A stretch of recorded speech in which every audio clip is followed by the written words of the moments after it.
Bom dia, pessoal. Estamos retornando para as aulas de língua portuguesa. Eu sou a professora Andréia e hoje quem vai conduzir a aula com vocês é a professora Dani. Bom dia, Dani. Bom dia, Andréia. Bom dia, alunos do 8º ano. A nossa aula de hoje ela é popularização da ciência. O que seria? Que tema que a gente vai trabalhar? Vamos pensar? Então, vamos lá. O tema da aula de hoje é o gênero textual artigo científico, ok? A habilidade, produzir textos voltados para a divulgação do conhecimento e de dados e resultados de pesquisas, considerando o contexto de produção e as regularidades dos gêneros em termos de suas construções composicionais e estilos. Os objetivos da aula de hoje: compreender as características do gênero textual artigo científico, diferenciar artigo de opinião de artigo de divulgação científica, realizar análise interpretativa de um artigo científico, assunto, argumentos e características do gênero. Então, o que é um artigo de divulgação científica? Qual é a sua finalidade? Onde podemos encontrar um artigo deste tipo? Quais assuntos eles podem abordar e qual é o público-alvo? O que é um artigo de divulgação científica? É um texto que se produz levando em conta pesquisas, aprofundamentos teóricos e resultado de investigação sobre determinado assunto. Então, quando o Rafael colocou aqui que os termos que traduzem, simplificam para a população, eu posso dizer que a resposta dele não está errada, né, Andréia? Não. Mas é um texto que produz levando o quê? Em conta o quê? Muita pesquisa. Então, é o que a Andrea falou, é mais até objetivo, eu não posso ser uma opinião sozinha, mas a gente vai aprofundar esse estudo, tá? A2, qual que é a sua finalidade? A finalidade é de levar ou difundir o conhecimento científico. Então, eu vou justamente divulgar para outras pessoas, não somente ficar para mim essa descoberta. Imagina que eu descobri algo super interessante e eu preciso divulgar com alguém. Muito bem.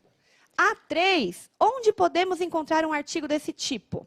O artigo científico é encontrado na produção de dissertações de mestrado, teses de doutorado, mundo acadêmico, quando a gente fala nesse sentido. Mas também em jornais, geralmente em cadernos específicos, revistas especializadas, no congressos, entre outros. Aí vamos continuar com a 4. Quais assuntos eles podem abordar? Vamos lembrar que o Leonardo colocou cultura no geral. Sim. Né? Então, é isso mesmo, Leonardo. Eles podem abordar temas variados, tá? Mas, geralmente, são temas que passam por muitos estudos, experiências, entre outros, certo? E a 5, qual é o público-alvo? Dependendo de como e para quem o assunto for abordado, desde pesquisadores, científicas, para tomarem conhecimento de suas descobertas, até o público de maneira geral que se interesse pelo tema. Tem uma dica. Olha só, você provavelmente já ouviu falar ou já leu a revista Galileu. Nela é possível encontrar muitos artigos científicos. A gente tem o artigo de opinião e o artigo científico. Não é a mesma coisa, tá? Então, vamos lá. Artigo de opinião. É um gênero textual jornalístico, de caráter essencialmente argumentativo, e um autor expõe claramente a sua opinião e os seus argumentos, que possuem condições de fazer com que o interlocutor acredite no que ele diz. A finalidade é a exposição do ponto de vista sobre um determinado assunto. Muitas vezes também a pessoa tem com o objetivo de convencer, persuadir a pessoa através do artigo de opinião, né? E o artigo científico, ele se caracteriza por um texto científico cuja função é relatar os resultados, sendo estes calçados de originalidade provenientes de uma dada pesquisa. Torna-se publicamente conhecido por meio de revistas científicas, as quais possuem uma seção destinada a esse fim, em forma de relato. Sua finalidade é de levar ou difundir o conhecimento científico. Então, a gente vai ler a primeira parte de hoje aí. Vamos lá. As ferramentas computacionais e matemáticas desenvolvidas para estudar as relações entre os morcegos e as plantas podem ser aplicadas a qualquer outro ecossistema. Fonte Marco Mello, no caderno volume 2, 8º ano, página 20. USP lidera força-tarefa para descobrir as conexões entre as espécies. Estudo poderá prever consequências de desastres ecológicos como o que está acontecendo no Nordeste. 25/11/2019. Texto de Denise Casati, Assessoria de Comunicação do ICMC. O que leva um grupo de pesquisadores das instituições mais qualificadas do planeta a se unirem para estudar morcegos e suas relações com plantas? As descobertas desses cientistas, à primeira vista, sem muita importância, ganharam as páginas de uma das revistas mais relevantes do mundo nas áreas de ecologia e evolução, a Nature, Ecology e Evolution. Para compreender o trabalho dessa força-tarefa da ciência, formada por 2 professores da USP e mais 8 pesquisadores, 3 brasileiros e 5 estrangeiros, basta esquecer os morcegos e as plantas temporariamente e pensar no desastre ecológico que está ocorrendo agora no litoral do Nordeste. Hoje, é impossível calcular as consequências que o óleo pode trazer ao ecossistema da região. No entanto, o impacto da contaminação poderia ser calculado se houvesse um banco de dados com informações sobre os animais que vivem no local, bem como as relações que são estabelecidas entre as diferentes espécies. Foram dados desse tipo, neste caso, mostrando as interações entre morcegos e plantas, registradas ao longo de 70 anos por centenas de naturalistas que deram origem ao estudo, compreendendo as regras de montagem de uma rede multicamadas continental, Insights on the Assembled Rubbles of a Continent-Wide Multilayer Network. Nosso estudo mostra que é possível analisar como a extinção de espécies de animais e plantas afeta o equilíbrio de um ecossistema, alterando a biodiversidade em diversas regiões do planeta. Explica o professor Marco Belo, no Instituto de Biociências IB da USP, que liderou a força-tarefa do estudo. As ferramentas computacionais e matemáticas que desenvolvemos para estudar as relações entre os morcegos e as plantas podem ser aplicadas a qualquer outro ecossistema.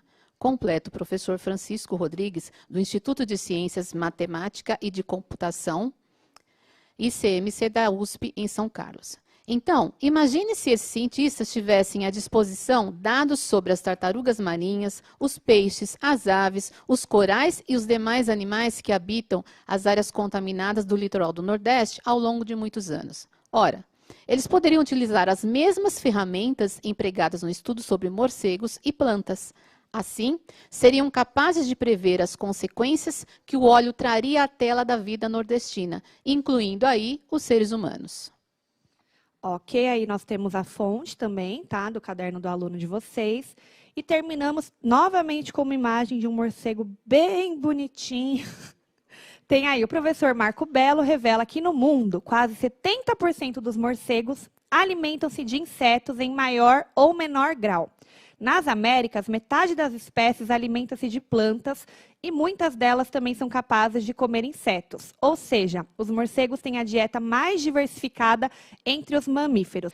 Pela leitura feita até esse momento, é possível responder a pergunta inicial do texto? Vamos lembrar lá, o texto começa com uma pergunta.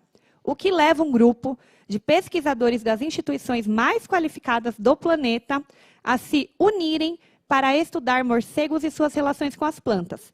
Nessa pergunta, eu não preciso necessariamente voltar ao texto, porque ela é respondida no decorrer do texto, tá? Eles falam dos motivos pelos quais eles fizeram essas pesquisas, tá?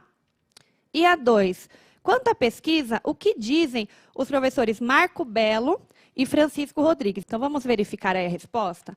Então, de forma geral, né, o que levou, né, a conhecer esses animais, sua relação com a natureza e, por meio desse conhecimento, construir um banco de dados com informações sobre eles e as relações que eles estabelecem no meio em que vivem com outras espécies, né? E a segunda, quanto à pesquisa, o que dizem os professores Marco Belo e Francisco Rodrigues? Então, o que ele diz? Que as pesquisas mostram que é possível analisar como a extinção de espécies de animais e plantas afeta o equilíbrio de um ecossistema. Então, vamos para o Francisco Rodrigues. O que ele complementa? Ele complementa dizendo que as ferramentas computacionais e matemáticas desenvolvidas para estudar as relações estabelecidas entre os morcegos e as plantas são aplicáveis a qualquer outro ecossistema. Então, ele dá uma informação importante até para outros pesquisadores. Por dentro do conteúdo.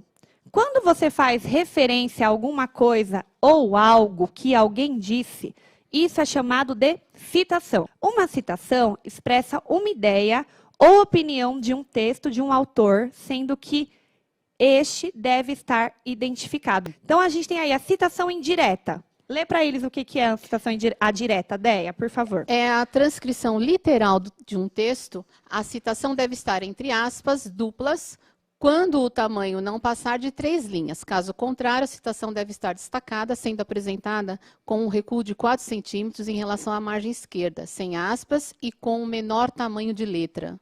A segunda é a citação indireta. O que seria, Andréia, a citação indireta? Ocorre quando a pessoa escreve o texto, aborda a ideia de outro autor, usando as suas próprias palavras. E aí, citação da citação. Acontece quando se deseja citar uma citação que o autor do texto fez. Então, exemplo, eu tenho um artigo, mas eu quero pegar uma citação de outro texto maior ou de um outro artigo mesmo, aí eu faço uma citação da própria citação. A gente faz isso aqui nas nossas videoaulas, às vezes. Por que eu uso citação? Anotem aí uma palavra bem bonitinha, que eu estava até conversando com a Andréia ontem. Credibilidade. Credibilidade. Quando somente eu falo, é a minha fala, o meu ponto de vista, não que não convença, que não tenha persuasão em cima de outra pessoa, mas, de repente, não é somente isso que importa. Quando eu tenho a fala de outra pessoa que também pensa da mesma forma, ela tem um embasamento junto com o meu texto, com o meu pensamento, dá mais credibilidade, né? Então, por que ou citar alguns trechos que fazem com que ele seja reconhecido como um artigo científico? Então, assim, é realmente os termos técnicos, tá? Não vou me aprofundar, porque não dá tempo, mas até a própria fonte, né, de onde foi retirado, da Natural Ecological Evolution, alguns termos técnicos, aí tem lá aquele termo em inglês também que vocês comentaram aqui, a própria que fala da biodiversidade, regiões do planeta. Então, tem algumas palavras-chave também que ajudam a compreender isso, que é um artigo de divulgação científica. E espero ter ajudado aí a vocês entenderem, na primeira parte, o que é um artigo de divulgação científica. Ainda tem mais 3, certo? 3. Então, beijos, até a próxima.